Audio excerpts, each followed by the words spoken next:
നാട്ടിലും മറുനാട്ടിലുമായി ഈ ദിവസങ്ങളിൽ ട്രെൻഡിംഗ് ആയ ഒരുപിടി വിശേഷങ്ങളുമായി 24news.comന്റെ ഈ ലോകം ഈ ആഴ്ച എന്ന പരിപാടിയിലേക്ക് സ്വാഗതം.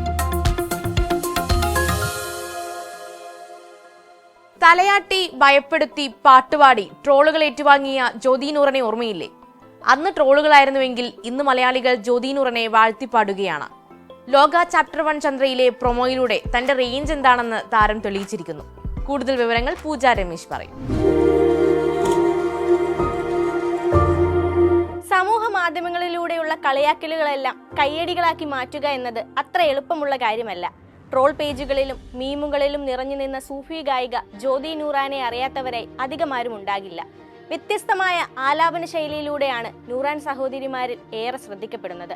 എന്നാൽ ഈ ആലാപന ശൈലി തന്നെ പിന്നീട് ട്രോളുകൾക്കും കാരണമായി. ജ്യോതി ഗാനം ആലപിക്കുമ്പോൾ കൂടെയുള്ളവർ ഞെട്ടുന്നതായുള്ള വീഡിയോ വൈറലാവുകയും ഓവർ ആക്ഷൻ ആണെന്ന പേരിൽ നിരവധി കളിയാക്കലുകൾ ഏറ്റുവാങ്ങുകയും ചെയ്തു. മലയാളികളായിരുന്നു ഒപ്പം ചേർന്ന് കളിയാക്കിയവരിൽ ഏറെയും. എന്നാൽ അതേ മലയാളികളെ കൊണ്ട് തന്നെ തന്റെ പാട്ടിന്റെ വൈബിനൊപ്പം എത്തിച്ചിരിക്കുകയാണ് ജ്യോതി നൂറാൻ. കല്യാണി പ്രിയദർശൻ നായികയായി എത്തിയ ലോക ചാപ്റ്റർ 1 ചന്ദ്രയിലെ പ്രൊമോ ഗാനം ആലപിച്ചുകൊണ്ടാണ് ജ്യോതി നൂറാൻ മലയാളത്തിൽ അരങ്ങേറ്റം കുറിച്ചിരിക്കുന്നത്.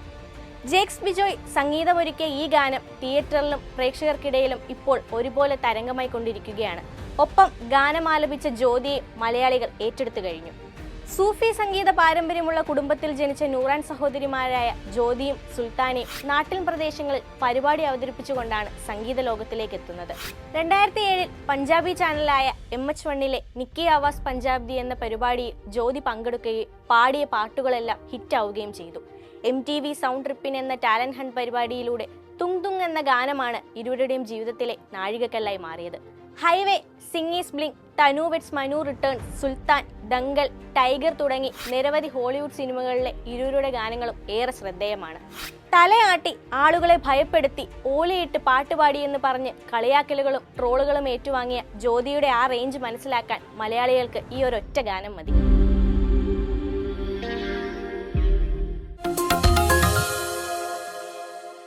ജ്യോതി നൂറിന്റെ വിശേഷങ്ങൾ കണ്ടല്ലോ. ഇനി നമ്മൾ നേരെ പോകുന്നത് അൽബേനിയയിലേക്കാണ്. അവധി വേണ്ട, ശമ്പളം വേണ്ട, ഒന്നും വേണ്ട. അൽബേനിയയിൽ ഒരു AI മന്ത്രി ചുമതലയേറ്റിട്ടുണ്ട്. ഡിയല്ല എന്നാണ് പുതിയ മന്ത്രിയുടെ പേര്. ലോകത്തിലെ തന്നെ ആദ്യ AI മന്ത്രിയെക്കുറിച്ച് നീതു എസ് രമേശൻ പറയും. പോലീസിന്റെയും പട്ടാളത്തിന്റെയും അകമ്പടി വേണ്ട, അവധി വേണ്ട, ശമ്പളം വേണ്ട, അഴിമതി തൊട്ടു തീണ്ടിയിട്ടുമില്ല. പറഞ്ഞു വരുന്നത് DLA കുറിച്ചാണ്. അൽബേനിയയിൽ കഴിഞ്ഞ ദിവസം ചുമതലയേറ്റ മന്ത്രി. കാര്യങ്ങൾ ഇങ്ങനെയൊക്കെയാണെങ്കിലും ഇതൊന്നുമല്ല DLAയുടെ പ്രധാന പ്രത്യേകത. അൽബേനിയൻ മന്ത്രിസഭയിലെ മനുഷ്യനല്ലാത്ത ഏക അംഗമാണ് DLA. പൊതുഭരണ കാര്യങ്ങളും പൊതുചെലവുകളും നിരീക്ഷിക്കുന്നതിനും അഴിമതിരഹിത ഭരണത്തിനുമായി സർക്കാർ നിയമിച്ച AI മന്ത്രിയാണ് DLA. പ്രധാനമന്ത്രി AD രാമ രാജ്യത്ത് ഒരു ഡിജിറ്റൽ മന്ത്രി ഉണ്ടാകുമെന്ന പ്രഖ്യാപനം നടത്തി 1 വർഷം തികയുന്ന വേളയിലാണ് DLA അധികാരമേൽക്കുന്നത്. അൽബേനിയൻ ഭാഷയിൽ സൂര്യൻ എന്നർത്ഥം വരുന്ന വാക്കാണ് DLA. സർക്കാരിന്റെ കരാറുകൾ കമ്പനികൾക്ക് നൽകുക, പൊതു ടെൻഡറുകൾക്ക് മേൽനോട്ടം വഹിക്കുക തുടങ്ങിയവയാണ് AI മന്ത്രിയുടെ ജോലി. പുതിയ മന്ത്രി പൊതു ടെൻഡറുകൾ പൂർണ്ണമായും അഴിമതി മുക്തമാക്കുമെന്ന് പ്രധാനമന്ത്രി പറഞ്ഞു. ചെറുപ്പക്കാരിയായ ഒരു അൽബേനിയക്കാരിയായാണ് DLA പൊതുജനങ്ങൾക്ക് മുന്നിലും മന്ത്രിസഭയ്ക്ക് മുന്നിലും എത്തുക. രാജ്യത്ത് നൽകപ്പെടുന്ന എല്ലാ ടെൻഡറുകളും DLA വിലയിരുത്തും. ഗവൺമെന്റ് കോൺട്രാക്റ്റുകൾ പരിശോധിക്കും. ഇത്രയുമാണ് AI മന്ത്രിയുടെ വിശേഷങ്ങൾ. വരൂ, ഇനി കമന്റ് ബോക്സിൽ വിദഗ്ധർ എന്താണ് പറയുന്നതെന്ന് നോക്കാം. AI മന്ത്രി അധികാരമേറ്റു എന്ന വാർത്തയിൽ വൈവിധ്യമാർന്ന പ്രതികരണങ്ങളാണ് ഉയരുന്നത്. മലയാളികളുടെ കാര്യം പിന്നെ പറയേണ്ടതില്ലല്ലോ. AI കൊണ്ടുവരുന്നതിൽ അഴിമതി കാണിക്കും നമ്മൾ. ഇന്ത്യയിൽ എത്തിയാലല്ലേ കേരളത്തെക്കുറിച്ച് ചിന്തിക്കേണ്ടതുള്ളൂ. AI കൊണ്ടുവരുന്നതിന് 1000 കോടി അടിച്ചു മാറ്റുന്ന ടീമാണ് ഇന്ത്യയിലുള്ളത് തുടങ്ങി നിരവധി കമന്റുകൾ സോഷ്യൽ മീഡിയയിൽ മലയാളികളുടെ വകയായുണ്ട്. എന്നാൽ അൽബേനിയയുടെ ഈ സംരംഭം വിജയിച്ചാൽ ഭരണ നിയന്ത്രണം കൈകാര്യം ചെയ്യാൻ ലോകത്തുടനീളം ഇത്തരമൊരു സംവിധാനം വരുമോ എന്ന കാര്യവും ചർച്ചയാകുന്നുണ്ട്.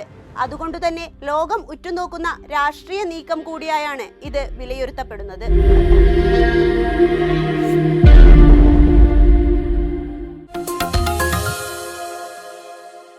ഈ ഒരാഴ്ച സോഷ്യൽ മീഡിയ മുഴുവൻ ഒരു ട്രെൻഡിന് പുറകെയാണ്.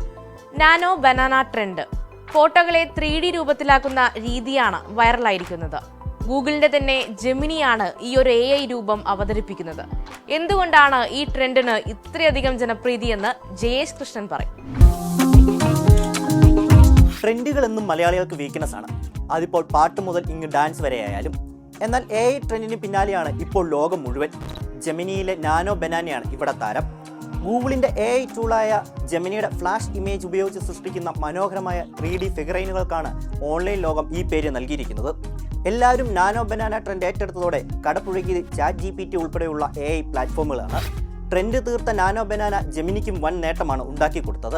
കഴിഞ്ഞ മാസമാണ് ഗൂഗിൾ ജെമിനി ആപ്പിൽ നാനോ ബനാന എന്ന ഇമേജ് എഡിറ്റിംഗ് ടൂൾ പുറത്തിറക്കിയത്. ഈ ട്രെൻഡ് പ്രചാരത്തിലായതോടെ ഗൂഗിൾ ജെമിനി ആപ്പിൻ്റെ ഡൗൺലോഡുകൾ കുതിച്ചുയർന്നു. നാനോ ബനാന പുറത്തിറങ്ങി ദിവസങ്ങൾക്കുള്ളിൽ തന്നെ ജെമിനി ആപ്പ് 1 കോടി ഡൗൺലോഡുകൾ കടന്നതായി Google vice president Josh Woodward അറിയിച്ചിരുന്നു.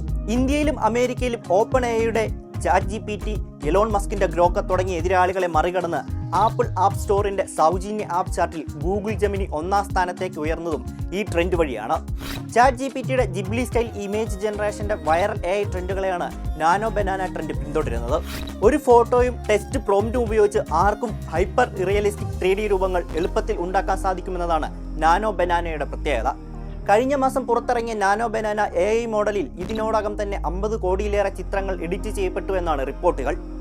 വൈറൽ ട്രെൻഡുകളിലൂടെ AI ആപ്പുകളുടെ സ്വീകാര്യത വർദ്ധിക്കുമെന്നതിൻ്റെ ഉത്തമ ഉദാഹരണമായി മാറിയിരിക്കുകയാണ് ജെമിനിയുടെ നാനോ ബനാന ട്രെൻഡ്. ജെമിനിയുടെ അപ്രതീക്ഷിത മുന്നേറ്റം ഓപ്പൺ AIക്ക് വലിയ വെല്ലുവിളിയാണ് ഉണ്ടാക്കിയിരിക്കുന്നത്. ഇതിനു മുമ്പ് ചൈനീസ് ചാറ്റ്ബോട്ടായ ഡീപ്സീക്കാണ് ഓപ്പൺ AIക്ക് വെല്ലുവിളിയായത്. 2025 ഏഷ്യ കപ്പിൽ തങ്ങളുടെ ജൈത്രയാത്ര തുടരുകയാണ് ടീം ഇന്ത്യ. എതിരാളികൾക്ക് ഒരവസരവും കൊടുക്കാതെ 2 മത്സരവും വിജയിച്ചു. എന്നാൽ ഏഷ്യ കപ്പിൽ സഞ്ജുവിന്റെ ഭാവി എന്താണ്? എന്തുകൊണ്ട് സഞ്ജു മാറ്റി നിർത്തപ്പെടുന്നു? മെറിൻ കെ ബിജു തയ്യാറാക്കിയ റിപ്പോർട്ടുകൾ. പ്രധാന മത്സരങ്ങളിലെ മലയാളി സാന്നിധ്യം അത് നാം എന്നും ഒരു ആവേശത്തോടെയാണ് ഏറ്റെടുക്കുന്നത്. താരങ്ങളുടെ മികച്ച പ്രകടനങ്ങൾ, നേട്ടങ്ങൾ എല്ലാം തന്നെ അതേ ആവേശത്തോടെ തന്നെ ആഘോഷിക്കുകയും ചെയ്യും.